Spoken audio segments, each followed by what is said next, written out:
All right, here we are. Nick Butler, how you doing, mate? Very good, thank you. How are you? I'm good. I'm good. It's been a crazy few days for me in swimming, so I imagine it's been a crazy few days for you in swimming. Look, I want to start by just saying this is like, let's just assume here that nobody knows who you are, nobody knows the backstory, and nobody knows kind of how we got here, and nobody really knows what even happened the last few days. It's been very confusing. There's been a lot of information being put out. I figured I'd just go straight to the source. You're the man in the middle of this in a way, or one of the men in the middle of this. So, yeah, just start there, Nick. Just tell us who you are and how you got involved in this. Okay, well, I'm a English journalist. You can tell by my accent, but I work in Berlin in Germany for the ARD doping editorial team, and we're basically a small team that started by just investigating stories about doping. It's sort of snowballed to other sports stories like corruption and abuse and other things as well.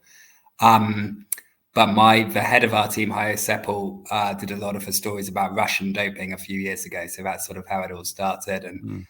And yeah, we mainly look at Olympic sports, but a lot of different topics. And this is a story that we've been aware of loosely for a long time, 2 years, in fact. And we've had little pieces of information via various sources.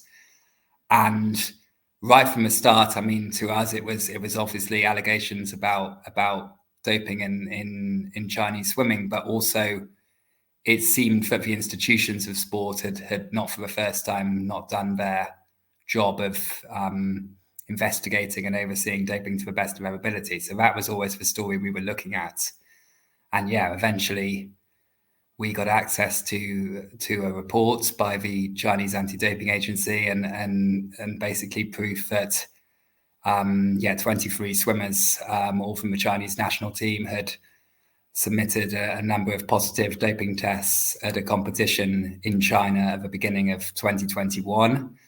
And after months of not much happening and sort of investigations behind closed doors, this report was published in June, which basically found that the athletes it argued that the athletes had tested positive because of contamination in the kitchen of their hotel. They tested positive for Trimetazidine, which is a substance that is not usually found in contamination cases. But it's not usually found in kitchens, I'd imagine, either. No, not in kitchens at all. It's basically a hard pill. So yeah, the key thing is that it was an investigation by the Chinese Ministry for Public Security, which is an arm with state police powers, secret police powers, and they haven't provided any evidence as to how this substance got into the kitchen. Only that it was supposedly found there in tiny traces in 3 different locations. On the ventilation system, in the drainage, and in spice containers. And from there, they have this theory, which isn't proven, that it must have got into the food somehow through the kitchen, eaten by the athletes. And yeah, this report was published, and there was no evidence of any appeal or any action taken by either World Aquatics, the swimming governing body, FINA, then, or the World Anti-Doping Agency. And yeah, basically they have now confirmed that they accepted this explanation. They claim it was very difficult for them to do further investigation, and they accepted the science of this supposed contamination, and they've taken an interpretation of their laws which allowed them to essentially not appeal the decision, A, to clear the athletes, and B, not to ever make the case public and proceed with any form of anti-doping violation. Wow. Wow, a lot there, and I've got so many questions. I will say I only wrote down one question, and as I was reading through this, what became obvious to me was there's a lot of acronyms being used here. So I want to say a couple, and I want you to give us the explanation of what these mean. So what does ARD mean? But ARD is for German public service broadcaster. So like for BBC in the UK, for example. Okay. So Okay, good. yeah, that's Good. Now, quite a simple one. for those that don't know some of these other terms, I'm just going to put them out there just so we can get some clarification. So, WADA is what?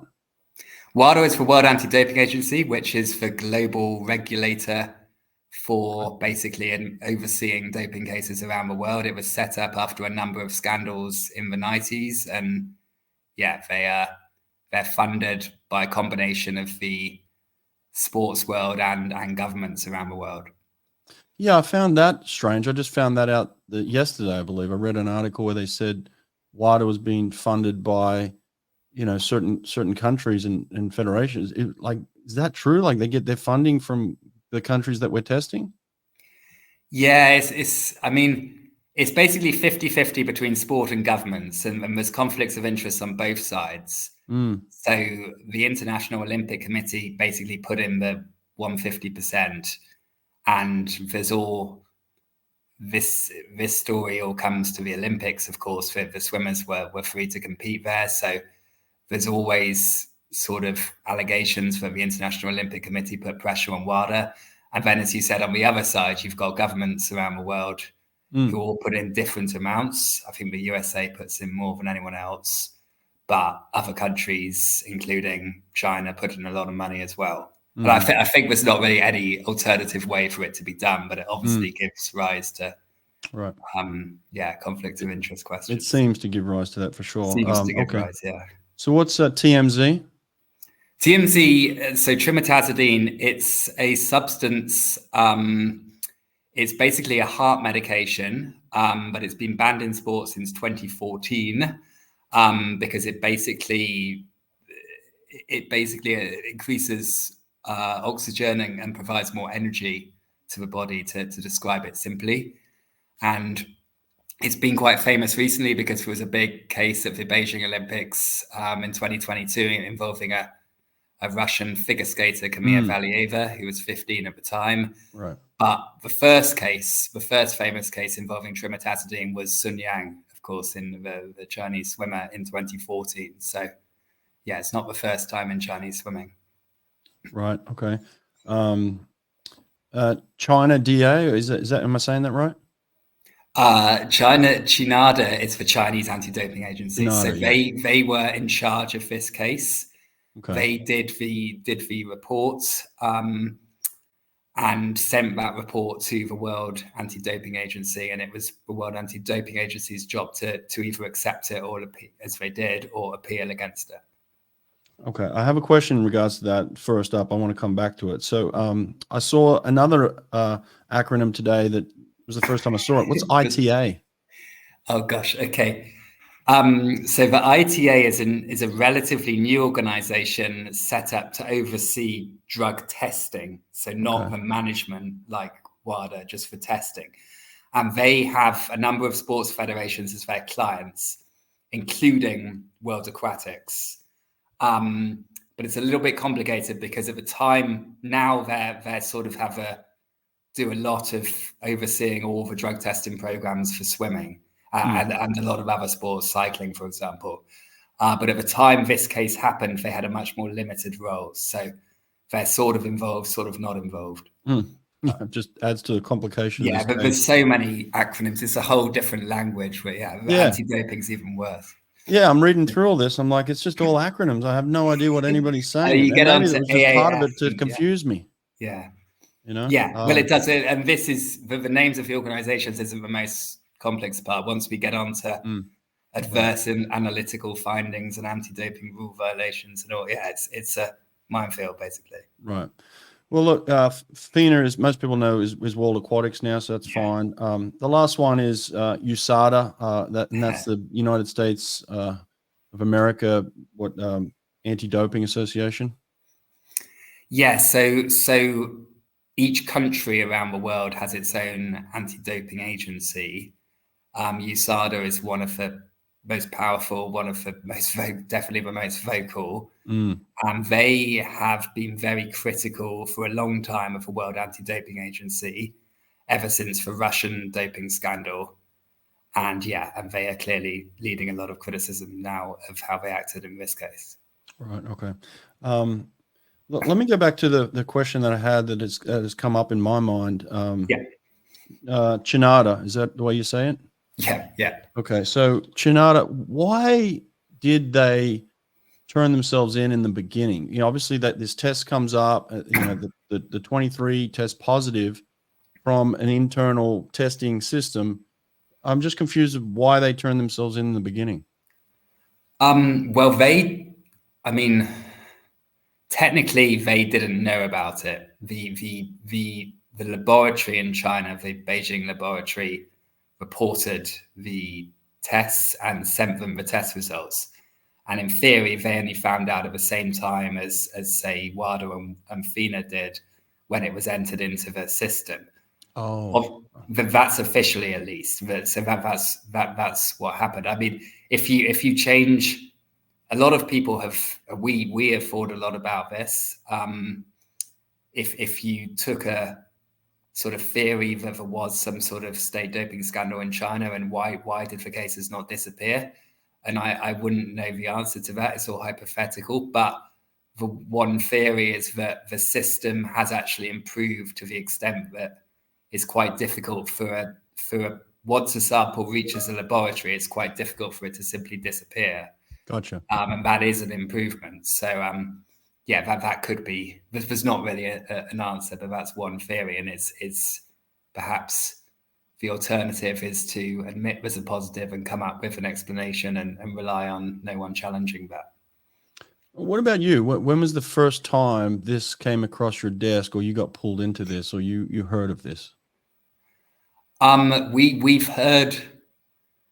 I don't want to say too much, not to give away any sources or anything we've had, because it's dangerous for different reasons. But we've heard about it for a long time, for 2 years, and then we've gradually pieced together more information. Okay, it is dangerous. It seems that way to me from the outside looking in. Has it been dangerous? Have you received death threats? Have you anything like that? No, we haven't. But we've been very careful in limiting who we talk to and everything about this case. So, yeah, I mean, the head of our team, Hayo Seppel, who I mentioned at the beginning, he's had a lot of threats from his reporting in Russia. To the extent that he wasn't allowed to travel there for the World Cup, and the German Foreign Ministry got involved. So yeah, you do get threats, but I haven't had any in this story yet. Okay. Let's go back to kind of the beginnings of it then. How does something like this happen? From reports, from what I understand, the athletes were at a competition and staying at a hotel. I think originally I said today I thought they were at an Olympic training center of some sort, and the kitchen had contaminated there. But from what I've been told now, is that a hotel? They were at a competition. Is that correct? Yeah, it was a sort of domestic competition. Okay. An invite-only competition for the top. I think it was the top 16 swimmers in every event in China, and it was almost like a practice event for during COVID, when they hadn't been competing that much, and they had for finals in the morning to practice for the Olympics and things like that. And it was at an Olympic center in Hebei province, which is north, quite close to Beijing. And all the swimmers, apart from the team from Hebei province, the host nation team, were all staying at one hotel, which was separate nearby, basically, the Huyang Holiday Hotel, it was called. And they were about 200 people, 200 swimmers plus. Sorry, I've got that wrong. There were 201 swimmers in total at the event. So all but 15 were staying at this hotel and eating their meals at this hotel. Okay. And there were also lots of support staff and other people staying there. So for a lot of people eating at this hotel, and obviously not everyone was drug tested. I think they carried out 60 drug tests in total, and of those there were 28 positive tests from 23 athletes. So some of them tested positive twice. Why didn't the others test positive twice? Well, some of them were not tested twice because they were testing the winners of races. So some people obviously won multiple races, some people didn't. But This is something that's a lot's been made of in the last couple of days, that some had positive and negative tests. There was one athlete who went positive, negative, positive, and the World Anti-Doping Agency made a big thing of this in their statement, but we don't really understand that, because basically the concentrations were so low for all that was detected in everyone. And when you have a urine sample, it's always the same volume of urine. So I'm not a scientist, but if you've got a lot more water in your body, for example, the sample is going to be much more dilute. So when we're talking about such low concentrations, it's quite easy for some to be positive, some to be negative, depending on the metabolism of your body at the time, which I spoke to a scientist about this today, and he said it's common, and it could mean they had very small amounts contaminated. It could also mean they'd been on a doping cycle weeks before, and this was the end of the excretion period of the substance. So it doesn't really, in our opinion, prove anything. Doping cycle, you said that. What would a doping cycle look like on a drug like this? How often do you take it? How long does it stay in your system in order to feel the effects of something like this? In terms of staying in your system, the answer we've got is at least 2 to 3 weeks. It can stay if you took, so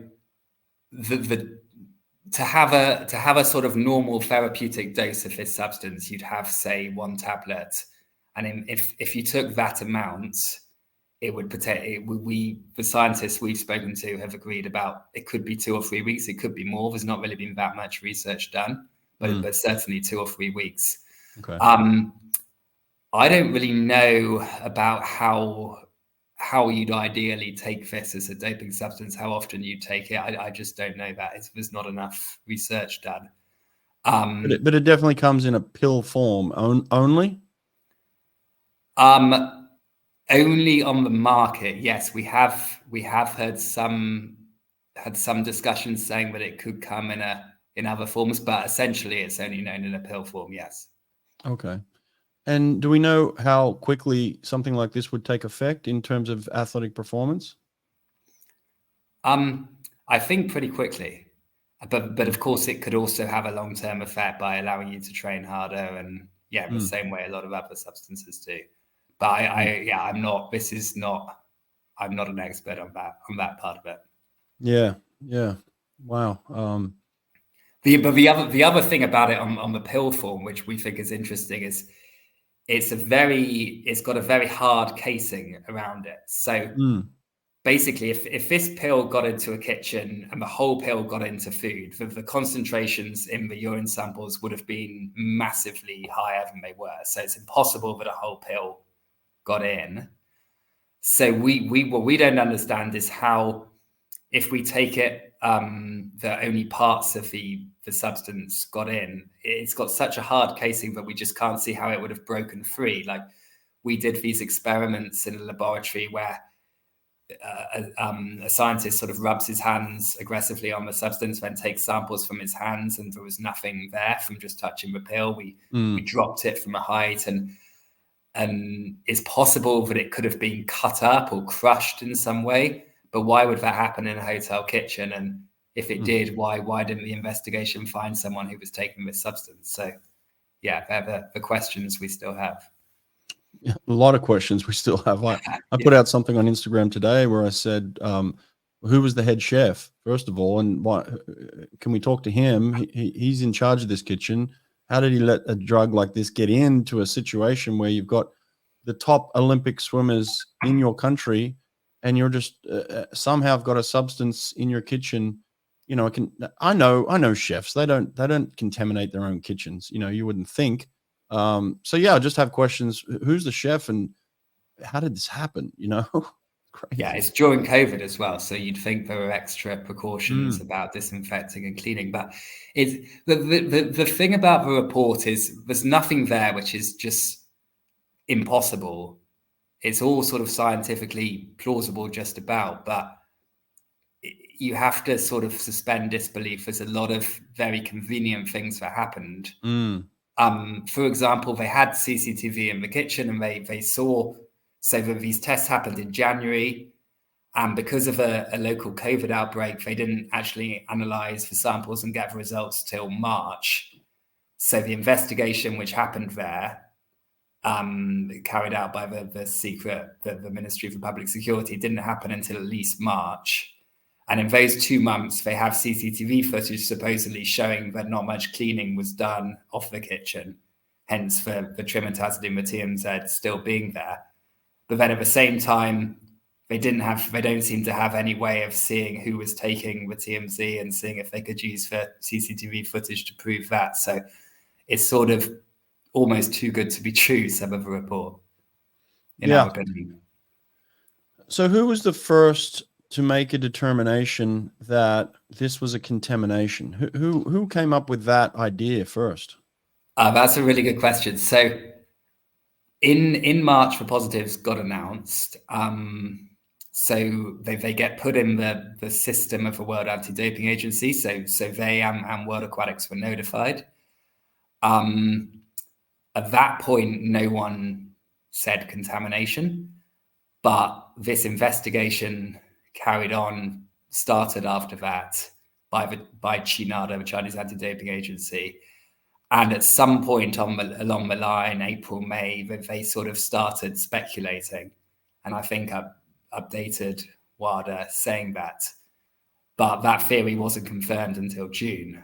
So the question we have is why the usual processes of establishing a doping violation, which means provisional suspensions and publicly disclosing the cases, why none of that happened earlier on in the process when they didn't know it was contamination. Right. Yeah. Yeah. It kind of makes sense, doesn't it? That would happen. So then the idea of contamination comes up months later. And how is it that, from what I understand, correct me if I'm wrong on any of this, but from what I understand, FINA or World Aquatics at that time accepted the decision somehow and didn't choose to further investigate. So why would they get to that conclusion?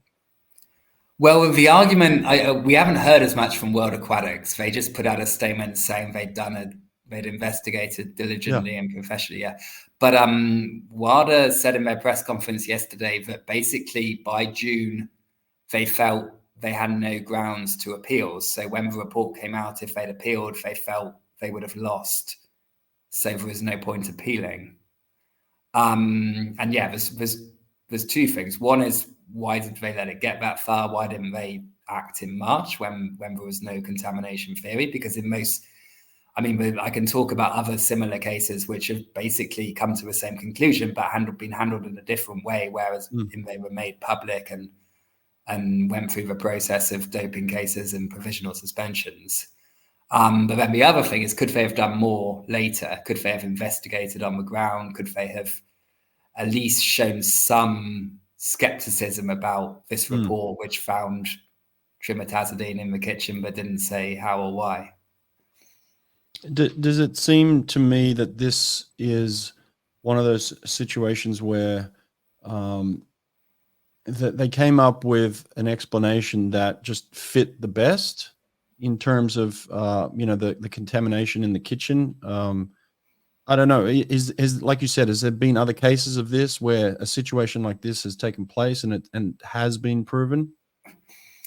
Well, on the first point you said, the forensic toxicologist we went to who performed experiments for us in Germany, he used the phrase fairy tale. He said too good to be true. And I guess we would agree with that.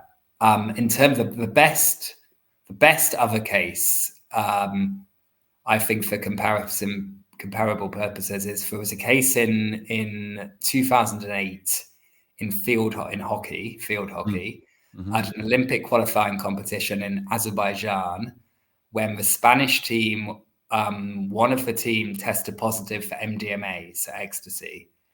And the previous night, the whole team had dinner in their hotel, and a lot of them had become very ill and basically shown the effects of consuming MDMA.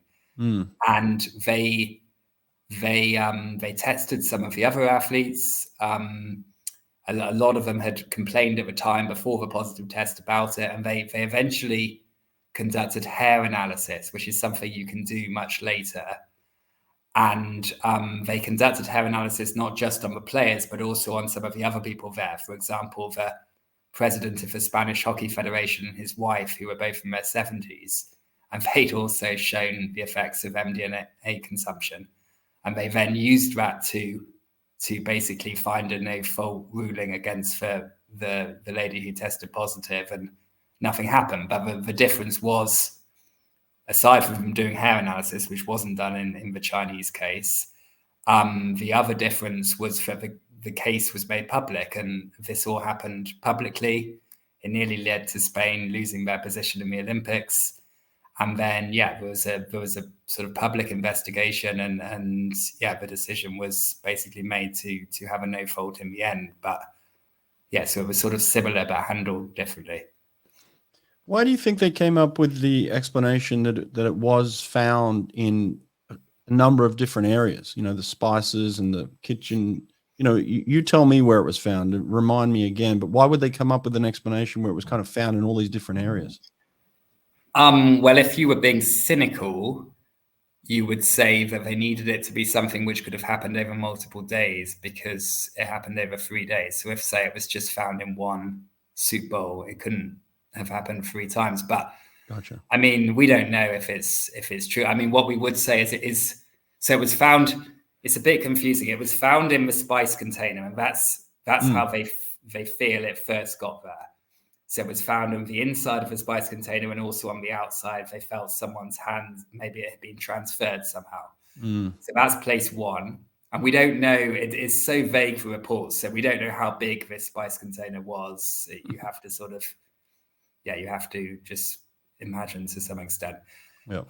Place two was in the drainage of, they described it in the report as the sludge from out, I think, the drainage out of the kitchen sink.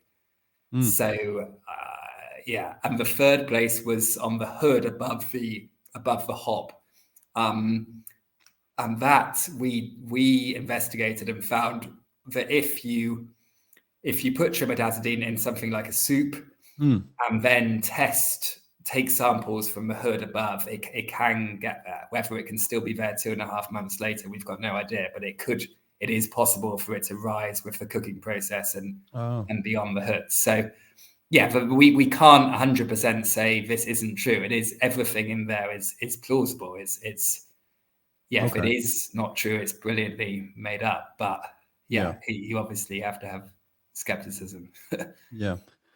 I've also said this publicly. There's no doubt in my mind that the athletes didn't know about this or knew about this. Let's say that there's no doubt they didn't. Right? They had no idea. I don't doubt that the coaches would have known anything if there was some sort of state-run doping system or anything. I don't ever want to put the blame on the athletes. I totally believe they're innocent in this. Would you agree on that? I mean, we don't know. We don't really know enough to say. But I mean, we're very conscious that the athlete, this isn't really a story about the athletes, and they shouldn't be made to, that if this did happen, they're almost the victims as much as anyone else. So we didn't want to make the story about the athletes. But I mean, we simply don't know. And there's not really any evidence that they did speak to some of them, including some who didn't fail tests, in a sort of internal questionnaire. And they asked them about things like what supplements they'd taken, where they'd been in the days before the competition. But we don't have any responses to the questions from the athletes of what they took and why. We contacted them via the Chinese Swimming Association before our story was published, and we didn't get a reply. We still haven't. So we don't know, basically. When did the idea of the documentary come up, and how did that come about? Well, we weren't sure whether. Well, when we first got the report, we obviously wanted to get to the bottom of it completely and find out exactly what had happened. But it's extremely difficult to investigate in China, as you can imagine. ARD does have a studio in Beijing, but it's very hard to do any independent journalism. So then we sort of thought, well, we haven't got enough to do a big documentary. We'll do a smaller sort of story. But then we realized that the whole story of how the sports bodies have reacted and not reacted and all the politics around it is pretty interesting. And then we ended up doing a sort of shared reporting with the New York Times as well. So and they took a similar view to us about the sort of significance of it all. I first saw this on an Australian publication. How did the Aussies get wind of this, and how did they break this? Good question. We don't. I was woken up at 6 o'clock. We've been editing, so it was meant to be published on Sunday. Okay. On Saturday morning, I got woken up to be told that it appeared on the Australian. It was the Daily Telegraph, right, or the Herald? Both, yeah, the Herald, I think. Yeah, Herald, yeah. And we don't know what happened there, basically. But it meant we had a stressful Saturday of trying to finish the documentary at the same time as, the New York Times obviously published their story because of that, and we had to publish something, and it was quite fun, but a bit stressful. Adds to the conspiracy of the whole story. Huh? Yeah, we simply don't know what happened. I wouldn't want to speculate, but yeah. Where I saw a German version with some English subtitles. I guess that wasn't the intent. Is there an English version out there somewhere? There's not. It's been put on YouTube with English subtitles, which is it's only been published officially on ARD in German at the moment. Okay. Is there an idea of something like a Netflix series coming out of this or anything like that? Not so far, but it's certainly an interesting story. Yeah. Where are we now then? Tell us about today. Where are we at today? I mean, the story broke, Saturday morning, like you said. We're now it's Tuesday night for you, Tuesday afternoon for me here in America. So what's the last 3 days been like? So the World Anti-Doping Agency put out a very aggressive statement threatening defamation they had some different stuff in their statement to what they'd originally written to us. So we obviously contacted them, as did the New York Times. We did it it was more than 4. We gave them 48 hours to reply to all our questions, but the answers only came. The deadline was Friday night, so it was more than 48 hours. So then some of their answers on Saturday were different to what they told us. For example, that they couldn't investigate on the ground in China because of COVID, which was something they hadn't told us. And then, this sort of shouting match began with use of the US Anti-Doping Agency. And Travis Tygart, the head of the US Anti-Doping Agency, had he made some pretty strong comments, which they reacted to. And then after our documentary came out on Sunday, they held an emergency press conference yesterday, or I guess, yesterday for me at least in Germany. I'm losing the time zones. And they, for I think it was 1 hour 45 minutes, they defended themselves with about the president, the science expert, the legal expert, the investigations expert, and I would say they didn't really clear up everything or a lot of things. There's still a lot of gaps. But they are claiming that it's interesting because they said this line that they couldn't investigate on the ground because of COVID. But then when pressed yesterday, they're now saying that if they had their time again, they wouldn't do anything differently at all and would handle it in exactly the same way. So they're planning not to appeal and trying to hope it goes away, I guess. It seems that way, yeah. It seems like in a way it is going away. There doesn't seem to be a lot of athletes vocally talking about it. I saw Adam Peaty made a statement which was powerful. It's great. He's got concerns. Obviously, one of his competitors was named as one of the 23. Yeah. So he's certainly got concerns. And I think he's in a place in his career where he's willing to kind of stand up a little bit. So he's awesome. But I haven't seen much from coaches or for athletes. I did see an article in the Sydney Morning Herald where Denis Cotterell, one of the Australian coaches who is coaching over in China, came out and made some statements. Did you see that one? Yeah, he basically defended Chinese swimming and said we don't have a doping culture. That was something that happened in the 1990s and it's changed now. And he defends them. I mean, I don't know him very well at all, so I can't really comment. But obviously, he's someone who's been coaching in China. So, yeah. Look, I know him very well. He's a good man, and he's an excellent coach. And I do hold him in the highest regard. I think he's been caught up in this.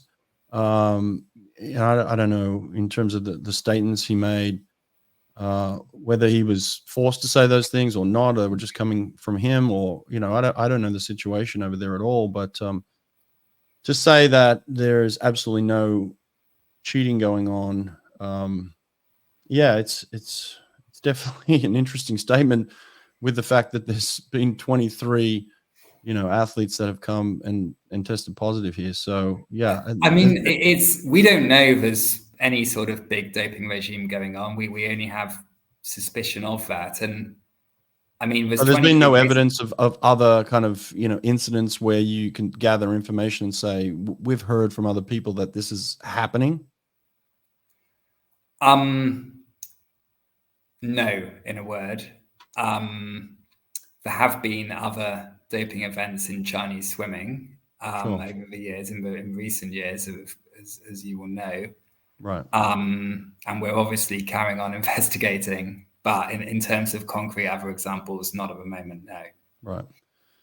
So in the sense of the athletes, there's no punishment for them, and we're all going to move forward. Do you agree with that, at least right now? It's difficult. I think for me, the problem was more in the past. So, because when this investigation was going on in 2021, the athletes, every single one of them, competed at the Chinese Olympic trials, which happened right at the end of April, beginning of May 2021. So while this investigation was going on, so ordinarily they would have been provisionally suspended at that time. So they only qualified for the Olympics there. So it could have played out in that they got it played out in public, but they got cleared in time to compete at the Olympics anyway. So there's been some talk about reallocating medals. That's way premature. It's not.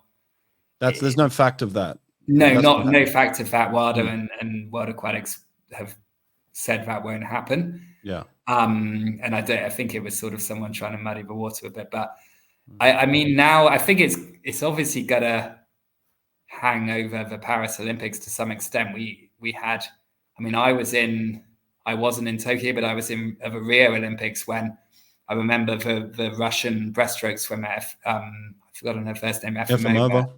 Yeah, well, when she was competing, everyone was booing, and it was all a bit unpleasant. And I think the problem is when you have a case like this, it's understandable that athletes from other countries are gonna feel it was unfair, and there's going to be some resentment, and it's going to spill over into the competition to at least some extent.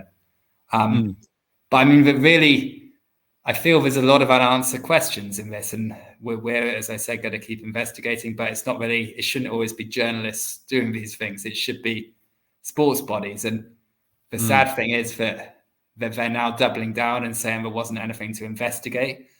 WADA supposedly have a massively improved investigations department, but they didn't seem to have any interest at all in doing anything here. And yeah, they seem more interested in threatening people. And it's not, I don't think it paints a great picture of world sport and the global anti-doping system. Where could the pressure come for them to make a decision, or someone to reinvestigate or open up an investigation? Where could that come from? Well, I think there is going to be pressure within WADA. So the government representatives, we're going back to the whole 50% sport, 50% government. The government side have already, some figures have already called for more investigation and criticized what happened.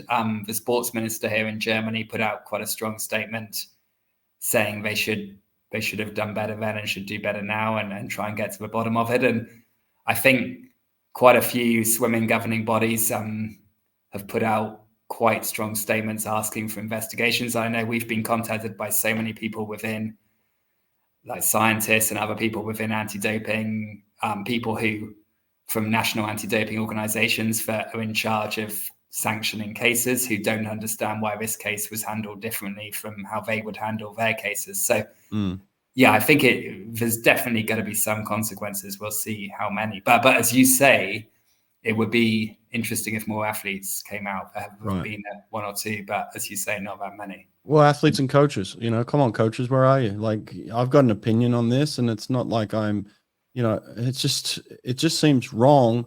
Well, you know what seems wrong is that it's come to light this far out. Well, why do you honestly think that WADA and World Aquatics thought this was never going to come to light? Do you think that?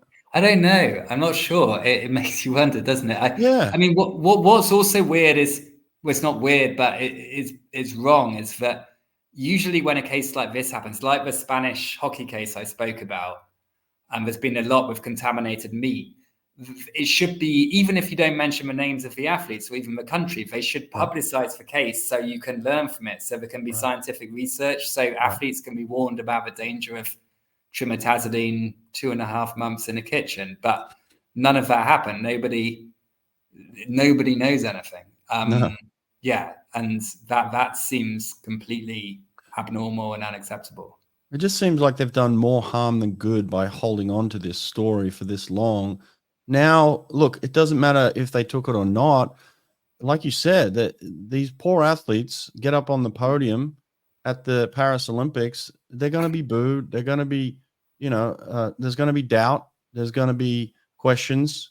No one will truly believe them. And that's sad for that situation. It's sad for swimming. Yeah. It's sad for the competition. Yeah, it is. And we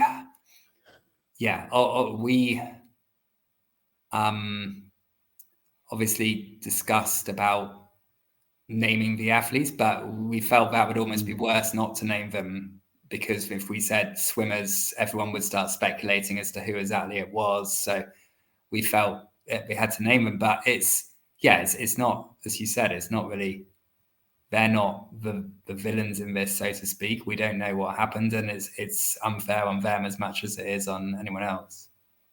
Were there some unnamed heroes in this, some whistleblowers who will have to go into hiding from this? I don't want to talk about that at all. Just not. No, fair enough. I got you. Okay, listen, why did you decide to talk to me, by the way? I appreciate that. Thank you.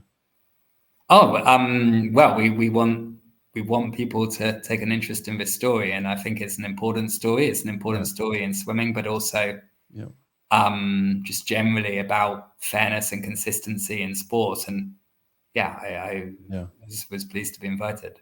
Yeah, thanks, Nick. Well, I appreciate you doing this and filling us in. Look, I don't think we've solved all the questions we have, and I think they're going to be ongoing.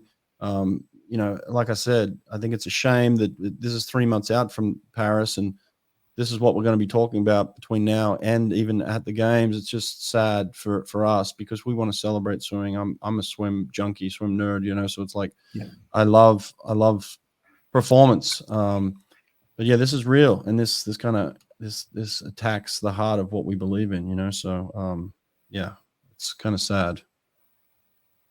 Yeah, but listen, Nick, I appreciate you chatting today. Is there anything I've missed at all? Anything you want to finish with? I don't think so. I think we've covered most of it. It's funny because I'm not a science expert, I'm not a legal expert, but you have to get into really the depths of all of it to understand this. And I think particularly with the rules of anti-doping, there's so many loopholes, and you have to have a provisional suspension, except in the times you don't.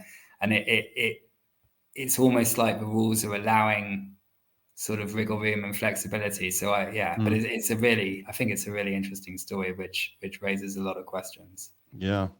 What's next though? I guess this doesn't end right now. Is there something on the horizon for you? Working on something else right now?